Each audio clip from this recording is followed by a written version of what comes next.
ಶಾಲೆಗಳು ಮಾಡಿರೋದು ತುಂಬ ನಮಗೆ ಹೆಮ್ಮೆ ಅನಿಸುತ್ತೆ. ಒಟ್ಟಾರೆಯಾಗಿ ಹೇಳಬೇಕು ಉಡುಪಿ ಜಿಲ್ಲೆಯಾದ್ಯಂತ ಸ್ವತಂತ್ರ ದಿನಾಚೋತ್ಸವದ ಒಂದು ಸಂತೋಷ ಖುಷಿ ಭಾಳಷ್ಟು ಕಾಣಿಸ್ತದೆ. ಈಗ SIT ತನಿಖೆ ಕೊಟ್ಟಿದ್ದೀರಿ ಧರ್ಮಸ್ಥಳ. ನಿನ್ನೆ DCM ಭಾರಿ ಸಂಖ್ಯೆ ಅಂತ ನೀವೇ SIT ಒಬ್ಬೊಬ್ಬರೇ ಒಂದೊಂದು ದಿವಸ ನಿಮ್ಮ ಮಂತ್ರಿಗಳು ಹೇಳ್ತಾ ಇದ್ದಾರೆ. ಯಾರು ಸಂಖ್ಯೆ ಅಂತ ಎಂತ ವಿಷಯ ನಿಮ್ಮ ಒಂದು ನಿಲುವು ಸರ್ಕಾರ?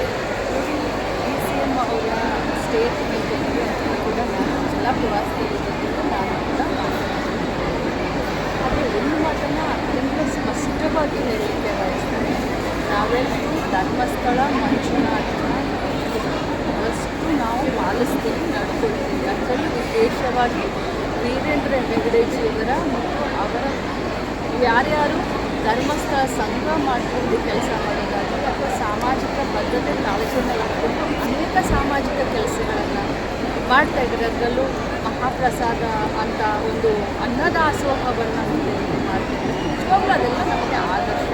ನಾನು ಇಷ್ಟನ್ನೇ ಮಾತಾಡ್ತೀನಿ ಹೊರತಾಗಿ SIT ತನಿಖೆ ನಡೀತಾ ಇದೆ. ಇದು ಷಡ್ಯಂತ್ರ ಅದೆಲ್ಲ ನಮ್ಮ DCM ಅವರಿಗೆ ಚೆನ್ನಾಗಿದೆ. ಮತ್ತು ಅವರ ಒಂದು ಏನು DCM ಅವರು ಏನು ಸೆಂಟೆನ್ಸ್ ಹೇಳಿದ್ದಾರೆ, ಒಂದು ವ್ಯಾಖ್ಯಾನ ಮಾಡಿದ್ದಾರೆ, ಅದಕ್ಕೆ ನಾನು ಕೂಡ ಧ್ವನಿಗೂಡಿಸ್ತೀನಿ ಅಂತ ಹೇಳ್ತೀನಿ. ನಾನು ಒಂದೇ ಸೆಂಟೆನ್ಸ್ನಲ್ಲಿ ಹೇಳಿದೆ, ನಮ್ಮ DCM ಅವರು ಹೇಳಿರುವ ವಾಕ್ಯಗೆ ನಾನು ಧ್ವನಿಯನ್ನು ಕೂಡಿಸ್ತೀನಿ. ಗುಂಡೂರಾವ್ ಅವರು ಕೂಡ ಹೇಳಿದ್ದಾರೆ, ಅವರು ಕೂಡ ಷಡ್ಯಂತ್ರ ಈಗ ಅಪಪ್ರಚಾರ ನಡೀತಾರೆ. ಅದು ಏನು ಷಡ್ಯಂತ್ರ ಇದು BJP ಅವ್ರಿಗೆಲ್ಲ ಅಷ್ಟೇ. ಮಿನಿಸ್ಟ್ರು ಯಾಕಂದರೆ ಭಾಳಷ್ಟು ಡೀಪ್ ರೂಟೆಡ್ ಆಗಿ ಇದು ತನಿಖೆ ಆಗ್ತಾ ಇರೋದು. ಸೊ ನಾವು ಅರ್ಧಂಬರ್ಧ ತಿಳ್ಕೊಂಡು ಮಾತಾಡೋದು ಜವಾಬ್ದಾರಿಯುತ ಸ್ಥಾನದಲ್ಲಿ ಇಟ್ಕೊಂಡು ತಪ್ಪಾಗುತ್ತೆ. ಬಟ್ ನಮ್ಮ DCM ಅವರು ನಿನ್ನೆ ಸದನದ ಒಳಗೆ ಸದನದ ಹೊರಗೆ ಏನು ಪ್ರತಿಕ್ರಿಯೆಯನ್ನು ಕೊಟ್ಟಿದ್ದಾರೆ, ಧರ್ಮಸ್ಥಳದ ಮಹಾಭಕ್ತರು ನಾವೆಲ್ಲರೂ ಅಂತ ಏನು ಹೇಳಿದ್ದಾರೆ, ಅವರು ಷಡ್ಯಂತ್ರದ ಬಗ್ಗೆ ಹೇಳಿದ್ದಾರೆ, ಅದಕ್ಕೆ ಧ್ವನಿಯಾಗಿ ಅದಕ್ಕೆ ಸಹಕಾರವಾಗಿ ನಾನು ಇರ್ತೀನಿ ಅಂತ. ಅಲ್ಲ, ಸರ್ಕಾರವೇ ಒಂದು ಕೊಟ್ಟಿರುವಾಗ SITಗೆ ತನಿಖೆ ಕೊಟ್ಟಿರುವಾಗ ಈಗ ಷಡ್ಯಂತ್ರ ಅಂತ ಎಲ್ಲೋ ಇದಕ್ಕೆ ಒಂದು ಫುಲ್ ಸ್ಟಾಪ್ ಇಡಬೇಕು. ಕೂಗು ಪರವಾಗಿ ವಿರೋಧವಾಗಿ ಹೇಳ್ತಾರೆ. ಎಟ್ಲೀಸ್ಟ್ ಅದೇನು ಷಡ್ಯಂತ್ರ ಮಾಡ್ತಾ ಇದ್ದಾರಲ್ಲ ಅವ್ರಿಗೆ ಇದರಲ್ಲಿ ಏನೂ ಇಲ್ಲ, ಇದೆಲ್ಲ ಬೋಗಸ್ಸು, ಇದು ನಿಜವಾಗ್ಲೂ ಷಡ್ಯಂತ್ರ ಅನ್ನೋದಾದರೂ ಗೊತ್ತಾಗಬೇಕಲ್ಲ, ಜನಸಾಮಾನ್ಯರ ಎದುರುಗಡೆ ಸತ್ಯಾಂಶ ಬರಬೇಕಲ್ಲ. ಸೊ ತನಿಖೆಯಿಂದ ಅದೇನು ಬರುತ್ತೆ ಮೇಡಮ್. ಆದರೆ ಇದು ಧರ್ಮಸ್ಥಳ ಹೆಗ್ಡೆಯವರ ವಿರುದ್ಧ ಅಲ್ಲ, ದೇವಸ್ಥಾನದ ವಿರುದ್ಧ ಅಲ್ಲ, ಅಲ್ಲಿ ನಡೆದಿರುವಂಥ ಕೆಲವು ಕೃತ್ಯಗಳ ಬಗ್ಗೆ ಈಗ ತನಿಖೆ ನಡೀತಾ ಇರೋದು. ಯಾರೂ ಸಹ ಧರ್ಮಸ್ಥಳ ದೇವಸ್ಥಾನವನ್ನು ಕ್ಷೇತ್ರವನ್ನು ಉಲ್ಲೇಖಿಸ್ತಾನೇ ಇಲ್ಲ. ಆದರೂ ಬರೇ ಸರ್ಕಾರ ಸೋಷಿಯಲ್ ಮೀಡಿಯಾದಲ್ಲಿ ನೋಡಿದ್ರೆ ದೇವಸ್ಥಾನವನ್ನು ಮತ್ತು ಧರ್ಮಾಧಿಕಾರಿಗಳ ವಿರುದ್ಧವಾಗಿಯೇ ಪ್ರಚೋದನಕಾರಿಯಾದಂಥ ಸ್ಟೇಟ್ಮೆಂಟ್ಗಳು ಬಹಳಷ್ಟು ಬರ್ತಾ ಇದ್ದಾವೆ. ತಾವು ಎಲ್ಲ ಕೂಡ ಮಾಧ್ಯಮದವರು ಸ್ಟೇಟ್ಮೆಂಟ್ಗಳನ್ನು ಸೋಷಿಯಲ್ ಮೀಡಿಯಾದಲ್ಲಿ ನೋಡಿದ್ದೀರ. ಭಾಳಷ್ಟು ಸೂಕ್ಷ್ಮವಾದಂಥ ವಿಚಾರ.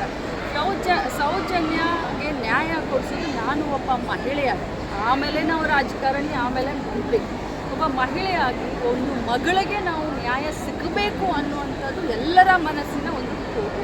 ಅದರ ಬಗ್ಗೆ ಎರಡು ಮಾತಿಲ್ಲ.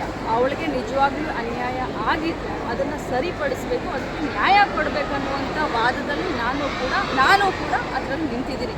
ಬಟ್ ನಾನು ಒಂದು ಮಾತನ್ನು ಹೇಳ್ತೀನಿ, ನೀವೇ ಮಾಧ್ಯಮದಲ್ಲಿ ಕಳೆದ 10 ದಿನದಿಂದ ಇದೇನು ಶುರು ಆಗಿದೆ, SIT ಏನು ತನಿಖೆ ಶುರು ಆಗಿದೆ, ಅವತ್ತಿನಿಂದ ಇವತ್ತಿನವರೆಗೆ ಹಿಂದಿನ ಎಪಿಸೋಡು ಈಗಿನ ಎಪಿಸೋಡ್ಗೆ ಇರುವಂಥ ವ್ಯತ್ಯಾಸವನ್ನು ತಾವೇನು, ಅದ್ಯಾರೋ ಮುಸುಕದಾರಿ, ಅದ್ಯಾರೋ ಅನಾಮಿಕ ಬಂದು ಇವತ್ತು ಇಲ್ಲಿ ತೋರಿಸ್ತಾನೆ, ನಾಳೆ ಅಲ್ಲಿ ತೋರಿಸ್ತಾನೆ, ಮತ್ತೊಂದು ತೋರಿಸ್ತಾನೆ, ಮಗದೊಂದು ತೋರಿಸ್ತಾನೆ. ಇದಕ್ಕೆ ಒಂದು ಫುಲ್ ಸ್ಟಾಪ್ ಇರಬೇಕು ಅಂತ SIT ಆಗಿದೆ. ಬಟ್ ನಾನು ಕೂಡ ತಮ್ಮ ಮುಖಾಂತರ ನನ್ನ ಹೋಮ್ ಮಿನಿಸ್ಟರ್ ಅವ್ರಿಗೆ, ಮಾನ್ಯ ಮುಖ್ಯಮಂತ್ರಿಗಳು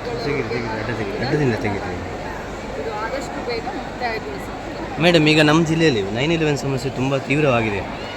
ಯಾರಿಗೂ ಹಕ್ಕುಬದ್ಧದಿಂದ ಇದು ಅನುಮತಿ ಸಿಗ್ತಾ ಇಲ್ಲ, ಮನೆ ಕಟ್ಟಲಿಕ್ಕೆಲ್ಲ ತುಂಬ ಸಮಸ್ಯೆ ಆಗ್ತಿದೆ. ಅದ್ರ ಬಗ್ಗೆ ಏನು ಕ್ರಮ ತಗೊಂಡಿದೆ? ಜಿಲ್ಲೆಗೆ ಕೃಷ್ಣ ಬೈರೇಗೌಡರು ಬಂದು ಭೇಟಿ ಕೊಟ್ಟಂಥ ಸಂದರ್ಭದಲ್ಲಿ ಸಮಸ್ಯೆ ಬಗ್ಗೆ ಅವರು ಕೂಡ ಕೂಲಂಕಷವಾಗಿ ಚರ್ಚೆಯನ್ನು ಮಾಡಿದ್ದಾರೆ. ಏನು ಕಂದಾಯ ಇಲಾಖೆಗೆ ಬರುವಂಥ ಎಲ್ಲ ಅಧಿಕಾರಿಗಳನ್ನು ಬೆಳಗ್ಗೆಯಿಂದ ಸಾಯಂಕಾಲದವರೆಗೂ 9/11ಗೆ ಉಡುಪಿ ಜಿಲ್ಲೆಯಲ್ಲಿ ಎಷ್ಟು ಕಷ್ಟ ಆಗಿದೆ ಅಂತ ನಮಗೂ ಕೂಡ ಗಮನಕ್ಕೆ ಬಂದಿದೆ. ಅದು ಆದಷ್ಟು ಬೇಗ ಬಗೆಹರಿಸಲಿಕ್ಕೆ ಇದೊಂದು ಸ್ಪೆಷಲ್ ಝೋನ್ ಅಂತ ಕನ್ಸಿಡರ್ ಮಾಡಿ ಅಂತ ನಾವು ಹೇಳ್ತಾ ಇದ್ದೀವಿ. ಮಾನ್ಯ ಕಂದಾಯ ಸಚಿವರಿಗೆ ಆದಷ್ಟು ಬೇಗ ಬಗೆಹರಿಸಲಿಕ್ಕೆ. ಮತ್ತಷ್ಟು ಸುದ್ದಿಗಳಿಗಾಗಿ ನೋಡ್ತಾ ಇರಿ ಪಬ್ಲಿಕ್ ನ್ಯೂಸ್ 24x7. ಇದು ಸತ್ಯದ ಧ್ವನಿ.